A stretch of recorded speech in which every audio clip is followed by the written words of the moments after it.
Decomposition reaction आज का lecture है पहला। डिकम्पोजिशन रिएक्शन जो है अपन डिस्कस कर चुके थे। किसी भी कंपाउंड का ब्रेक होना, एक सिंगल कंपाउंड ब्रेक होगा और एक से ज्यादा क्या बनाएगा, प्रोडक्ट बनाएगा। ऐसी रिएक्शन को डिकम्पोजिशन रिएक्शन कहते हैं। तो डिकम्पोजिशन रिएक्शन में तीन रिएक्शंस बताई थी, थर्मल डिकम्पोजिशन, इलेक्ट्रोलाइज डिकम्पोजिशन और फोटोकेमिकल डिकम्पोजिशन। तो मैंने कल लास्ट टाइम ये जो बताया था थर्मल डिकम्पोजिशन, तो थर्मल डिकम्पोजिशन रिएक्शन में थर्मल मतलब होता है हीट एनर्जी। अगर कोई कंपाउंड का डिकम्पोजिशन होता है, डिकम्पोज होता है कोई कंपाउंड और थर्मल हीट एनर्जी की वजह से होता है, मतलब किसी कंपाउंड को आप हीट दे रहे हो और उसका डिकम्पोज हो जाता है वो, तो ऐसे डिकम्पोजिशन रिएक्शन को क्या कहोगे आप, थर्मल डिकम्पोजिशन हीट की वजह से। एग्जांपल ले रहा हूं, ध्यान से सुनना। मैंने कल कहा था आपको, यहां पर पोटेशियम ट्राइक्लोराइड लिया था KClO3, इसको आपने क्या किया था बेटे, हीट, और हीट करने के बाद क्या बन गया था, ट्वाइस KCl पोटेशियम क्लोराइड, और कौन सी गैस रिलीज हो गई थी, देखो हीट की वजह से डिकम्पोज हुआ और एक से ज्यादा इन्होंने क्या बनाया, प्रोडक्ट। तो ये थर्मल डिकम्पोजिशन का एग्जांपल है। तो डेफिनेशन क्या होगी, ध्यान से सुना। If the decomposition reaction is carried out due to the thermal energy, क्या बोला मैंने आपको, if the decomposition reaction is carried out, decomposition reaction takes place due to the thermal energy, heat energy, so it is called the thermal decomposition reaction. Example for when the potassium trichloride is heated, when the potassium trichloride is heated, then it gives a potassium chloride and oxygen gas। और नारा सभी को आगे देखिए। Next है हमारे पास electrolysed decomposition. Decomposition में क्या होता है, ध्यान से सुनना।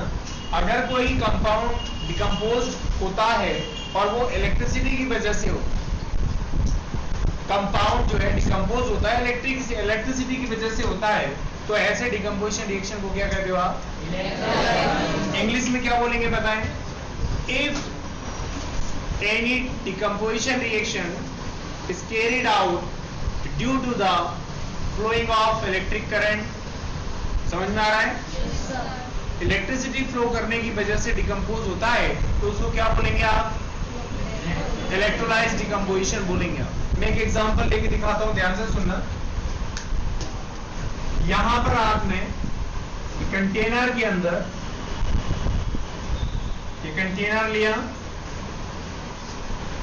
और यहां पर आपने प्लेटिनम का एक इलेक्ट्रोड, एक रॉड यहां पे लगा दी और एक रॉड यहां पे लगा दी। बेटे नहीं यही समझ में आपको आ रहा है, समझ में? चलिए, एक टेस्ट ट्यूब यहां पर आपने इन्वर्टेड कर दी। टेस्ट ट्यूब समझते हो आप लोग? ओके, टेस्ट ट्यूब मतलब कांच की नली होती है बेटे, एक्सपेरिमेंट करने के लिए। ये देखो, एक टेस्ट ट्यूब उल्टी यहां लगा दी, एक टेस्ट ट्यूब उल्टी यहां लगा दी, और दोनों इलेक्ट्रोड यहां पर, ये जो रॉड है इनको इलेक्ट्रोड कहते हो। एक इलेक्ट्रोड पर बैटरी का कौन सा टर्मिनल कनेक्ट करना होता है, पॉजिटिव, और दूसरे इलेक्ट्रोड से कौन सा, नेगेटिव।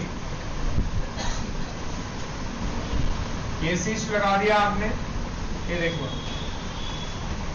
एक इलेक्ट्रोड पर बैटरी का पॉजिटिव टर्मिनल ऐड करना है, मतलब ये रॉड पॉजिटिव हो जाएगी, इसको एनोड कहते हो बेटा, एनोड कहते हो। ये नेगेटिव टर्मिनल इससे जुड़ा हुआ है, तो नेगेटिव इलेक्ट्रोड हो जाएगा, जिसको क्या कहते हो आप, कैथोड कहते हो। इस पूरे कंटेनर के अंदर पानी भर दीजिए दोस्तों, चलो पानी भर दीजिए आप लोग, कोई डाउट तो नहीं आता?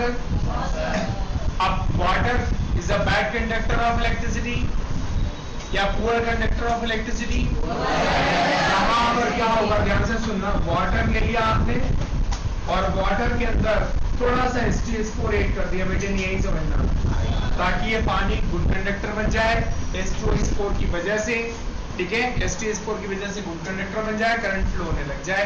नहीं आ रही समझना?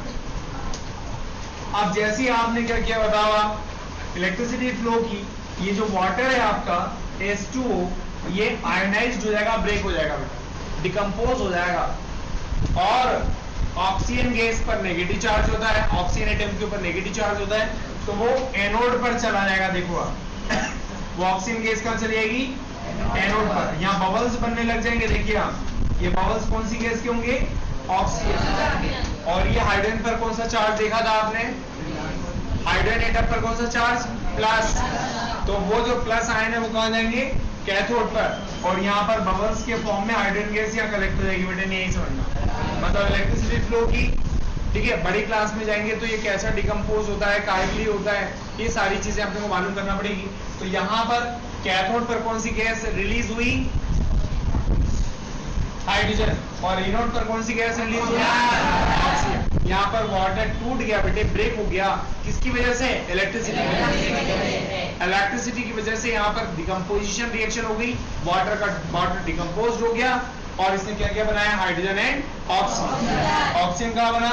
एनोड पर। हाइड्रोजन कहाँ बना? कैथोड पर। नहीं आ रही बेटे समझना?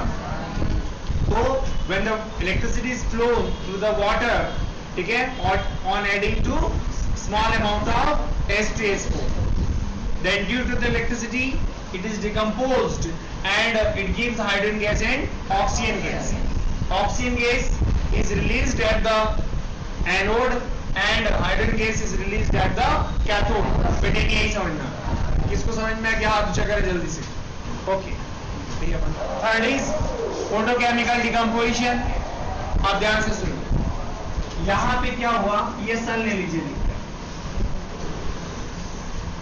ये क्या सन, यहां से सन से क्या आ रहे हैं बताएं? रेडिएशन। सन से क्या आ रहे हैं? सनलाइट छोटे छोटे पैकेट्स के फॉर्म में आता है जिनको फोटॉन्स कहते हैं। The sunlight moves in the form of small packets.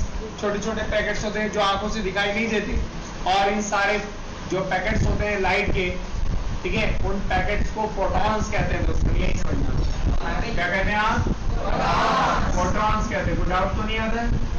अब देखिए, मैंने यहाँ पर लाइट में HCl रख दिया बेटा, हाइड्रोक्लोरिक एसिड, हाइड्रोजन क्लोराइड भी बोल सकते हैं, हाइड्रोजन क्लोराइड, हाइड्रोक्लोरिक एसिड मैंने यहाँ रख दिया। जैसे यहाँ पर ये फोटॉन इसके ऊपर इंसिडेंट होगा, रेडिएशन से यहाँ पे स्ट्राइक करेंगे, तो ये जो HCl है वो क्या हो जाएगा? डिकम्पोज्ड। क्या हो जाएगा बेटे? डिकम्पोज हो जाएगा। और ये दो प्रोडक्ट बनाएगा, एक तो H2 गैस और दूसरी कौन सी? Cl2 gas, chlorine gas. बेटे नहीं यही समझना, तो यहाँ लिखेंगे सनलाइट। तो when HCl is kept in sunlight, then it is decomposed, then it gives hydrogen gas and chlorine gas.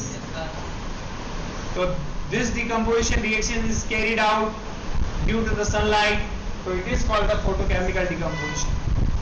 तो टोटल ओवरऑल डिकम्पोजिशन रिएक्शन कितने टाइप्स की देखी आपने?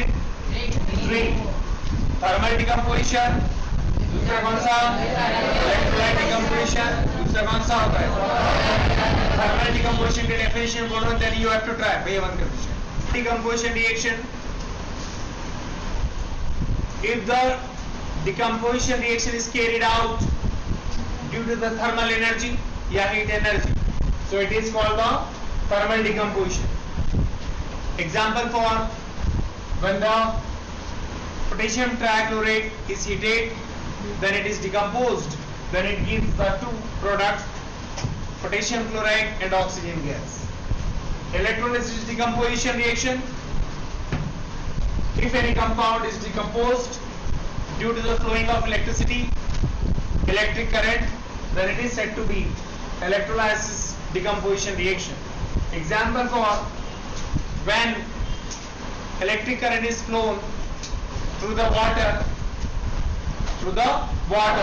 having the small amount of H2SO, then the water is decomposed and hydrogen gas is released at the cathode and oxygen gas is released at the anode. And third is photochemical decomposition. If the decomposition reaction is carried out due to the sunlight or sun radiations, then it is called photochemical decomposition. Example for when the HCl is kept in sunlight then it is decomposed, then it gives there are two products, hydrogen gas and fluorine. बस कर, तो नहीं पढ़ना है ना?